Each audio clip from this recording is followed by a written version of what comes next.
KIX is retiring. That's the news on the streets, right?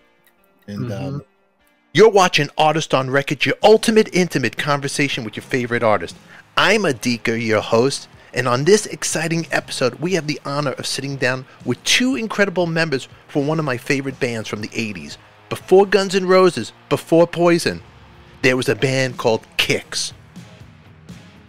Today we have Ronnie 1010 Younkins and Brian Forsythe in the hot seat. As many of you know, KIX is preparing for their final show in Maryland this September, marking their retirement from the stage.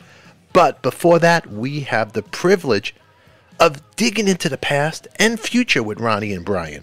Our conversation will touch upon the early days of KIX, reminiscing about their iconic journey. But in this clip, we're going to talk about the early days. Make sure to hit that subscribe button and give us a thumbs up and drop your comments down below. And now, let's dive into this segment with Ronnie Younkins and Brian Forsythe of KIX.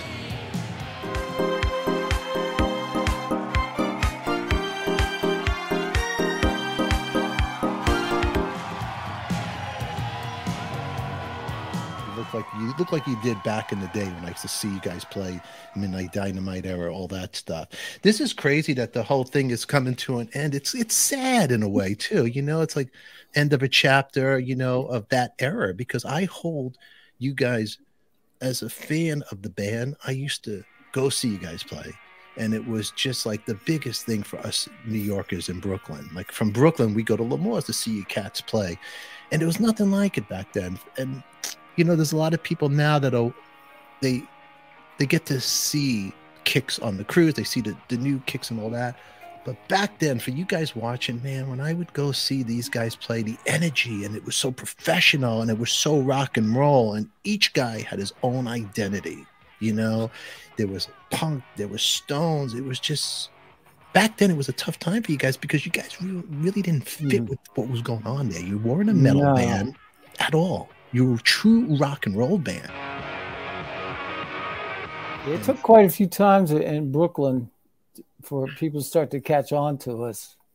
It did. And then it clicked. That's so crazy. Packing. So you remember the first time playing in Brooklyn? Do you guys recall that? I don't remember the first time. We played here so many times. Yeah. You don't remember the first time you had Brooklyn pizza? But I just remember it was kind of tough the first few times. People were kind of scratching their heads like, who are these guys? What are they doing? But then it caught on. I think Midnight Dynamite record helped a lot. I kind of have a vague memory, the early days of playing there. We called it, they stand there with their arms crossed. Yeah. A bunch of musicians checking us out, and they wouldn't react. We're playing Chuck Berry licks, and those guys were doing all this. Yeah, release. That's right. That's right. Took a while. Yeah, because you guys had the Les Paul, Ronnie. You were playing the Les Paul too back then, right? Yeah. You came out there. So back in that time, that period, a lot of guitar players weren't playing the Les Paul. That's true. Yeah. That was the era of the pointy guitar. Hockey stick. Let's play hockey stick. So uncool. No offense, anybody watching. Anybody is like this. No, just call it as it is. They're just uncool. No, because as a band, you guys didn't have a big drum set, right? The kit was never that big. It was not until we turned it into a truck for laying rubber. I had to say that. Not to get off track, but we turned Laying Rubber was the song on Midnight Dynamite.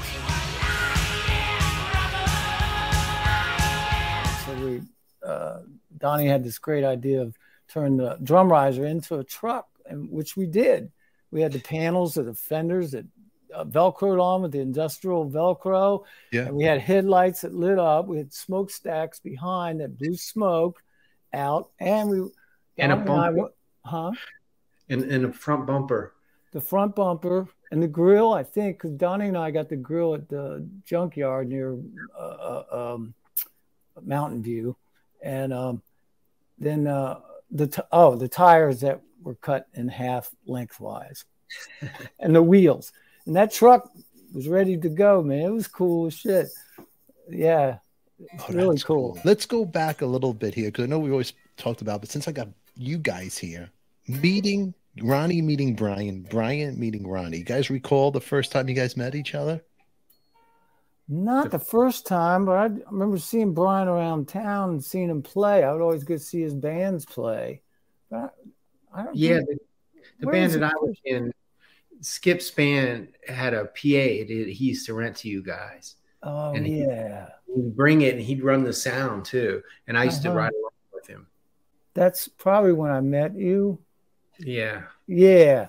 Because then John Rimpey and I was a Hot Rod, band Hot Rod. We borrowed that PA from you guys. I remember returning it.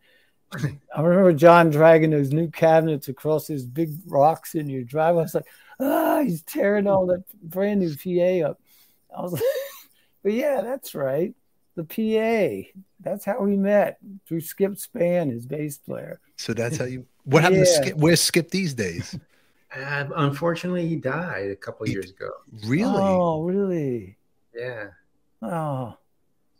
Wow. Great bass player.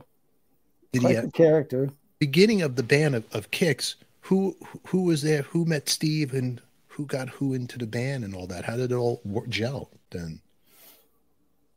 Well, Brian and Donnie and I played together for a couple years, and then our drummer's sister dated the bass player in Steve's band and told us about this guy who could sing really well, sing high. Which is weird because it was his band and it ended up breaking up his band. But maybe he was done with his band. He wanted to way out. Yeah. That's what happened, huh? It was the guy's band, that guy, and then he got brought Steve in, and that was the end of him. His name was Joe Procopio. He was our sound man. Great guitar player, and he's a great bass player. Great guy. Matter of fact, so we gained a good singer and a great sound man. Yeah. Wow. Okay. How long did he stay with you guys for as a sound guy? Till he got kicked off the bus in Houston, Texas. Hold on, he got kicked off the bus he wouldn't fix one of my leads to the PA. Every night I'd go out, we were on the Rat tour. I'd start, I think it was Rat. I'd start the intro to Red Light, Green Light, TNT, you know, and just no Ronnie in the PA. And it happened like two nights. And that was nights. But he said he was claiming it was a different problem each night. Oh, yeah. Right. Second time it wasn't his fault. It was some guy down at the stage level. Oh, okay. I didn't know that. Which caused a big argument between him and Donnie, and he got kicked off the bus. We left him on the curbside with a suitcase. Oh my God. Yeah, it was heartbreaking. Oh, very my God. Heartbreaking. So, you left him on this. Any money in his pocket, at least? But he did get it eventually. He did get to eat before because I remember. there was food flying around backstage. There was a little rumble, you could say. It got to the point where he just had it with Donnie and attacked, like dove across Steve and knocked everybody's plates went flying. Rice was everywhere. And, yeah. Oh my God. Actually, strangled Donnie. That's why he got kicked out. He strangled Donnie? Is that what happened? Did he really? Got his hands around his neck anyway. Hold on. This is see, kids. These are rock and roll stories. We got a sponsor. We got to do a commercial break right now. If you ever want to strangle somebody, drink some cannoli cream coffee, everybody, by Parisi, my friend. That's right. He's friends with Dice. He's friends with me, and he can be friends with you. This bag is right. Cannoli cream. And this episode is brought to you by ADIKA and Coffee Talk. Now back to our regular daytime show. So we're talking about the craziness on the road with the band KIX back in the day. people getting strangled, people getting left on the side of the road. This guy did this guy did that. There should be a book written about this. This is incredible. KIX is always, you know, I don't even think people know about people. Do you think you have Motley Crue to dirt? I bet there's a lot of dirty stories with KIX, right? Yeah, there are. Let me ask you: does anybody know? Not as wild as the Crew, though. Not as wild as the Crew. Not as a grand. Not as yeah. Much We were small time. Yeah.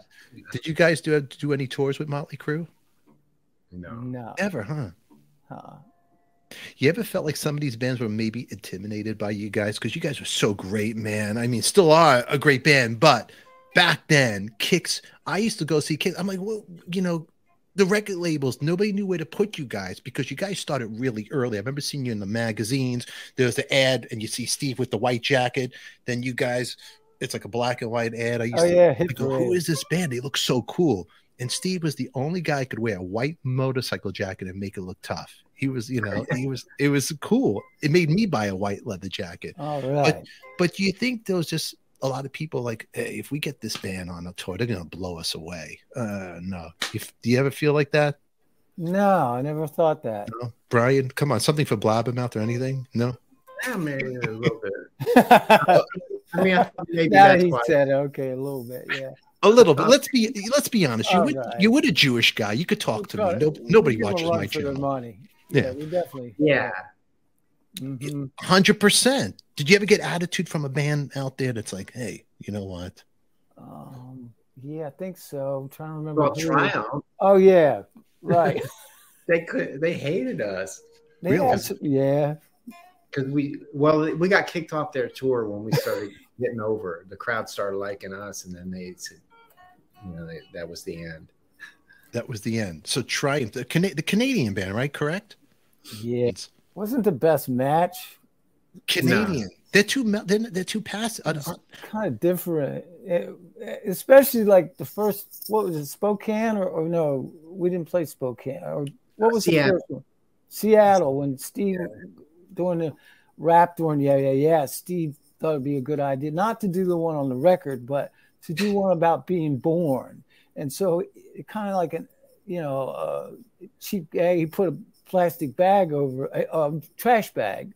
So he was inside this trash bag, like he was being born and coming out of the womb.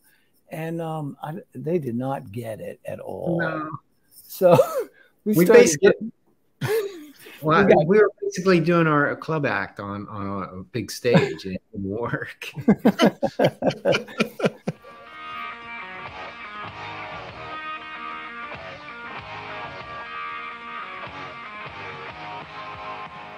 But I got to hand it to him for trying. But then we got pelted with quarters. I got hit with a Jack Daniels bottle. Donnie got hit with. Yeah, I got hit in the leg with Jack. Donnie got hit with something. Yeah, beer bottle. You were picking up. You picked up the quarters. Yeah, but I don't know why they. Poor. I don't know why they let people in there with bottles. It was crazy. It must have been bring your own bottle or something. I think so. Yeah. How long were you guys on tour with Triumph? 5 shows. That's it? A couple weeks. 5 shows they knew. Were they Mormons or something? When they saw the pregnant thing, the womb, hey, we can't have this. This is against what we believe in. Look, I'm the one going to get us in trouble. Like, I got to be outrageous. I can't hold back. It's the Parisi coffee. It's got me fired up right now. Oh, you have the show. Yeah, but like, really, come on. I love it. Debbie Muller is saying, Brian picking up quarters right here. And Debbie, epic song, Don't Close Your Eyes. I mean, I can't give you, if you're watching, I don't even know one of your songs. And to be honest with you, I beg for guests. I could give to a rat's ass for you guys to come on my show. Treat the KIX band like that. We even bought their CD or cassette. Didn't we go out and get their cassette? And they threw you off? Yeah. Ronnie, let me help you out right now. Hey, Triumph, give the guy back his money. He doesn't even have give the guy back his money. You send it to ADIKA. That's right. Ronnie, I'll split it with you. I'll take it. Okay. That's what we do here. I could use the money. Yeah, after the first gig, we went out and bought the cassette, and we were gonna try to kiss up to him a little bit, and we were waiting for them to arrive. We were outside the venue, and we were going to get them to sign it.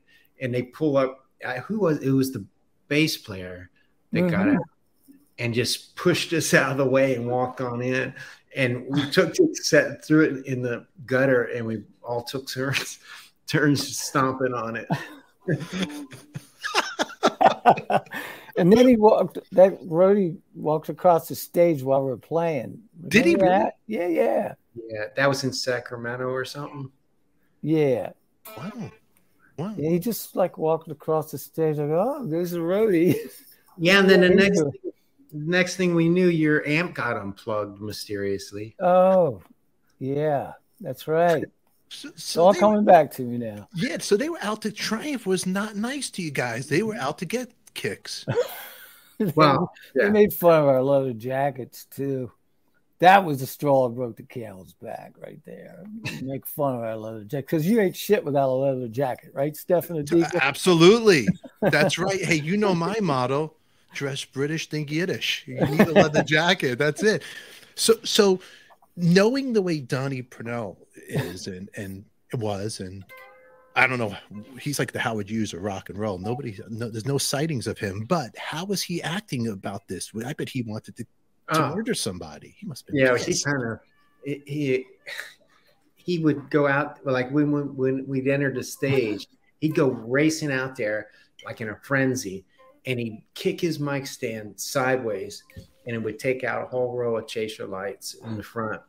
And that just made everything worse. The roadies used to sit there steaming. They wanted to kill him. But it was so funny. They had to go out there and unscrew those broken balls. Oh, yeah. But the whole time I know Donnie was thinking, we got to make our show better. I know that was going through his mind. We're not good enough yet. We got to make this better. And so I'm sure we had to try a lot more once we got back home, licked our wounds and got back to practice. That was Mr. Ronnie Younkins and Brian Forsythe of KIX.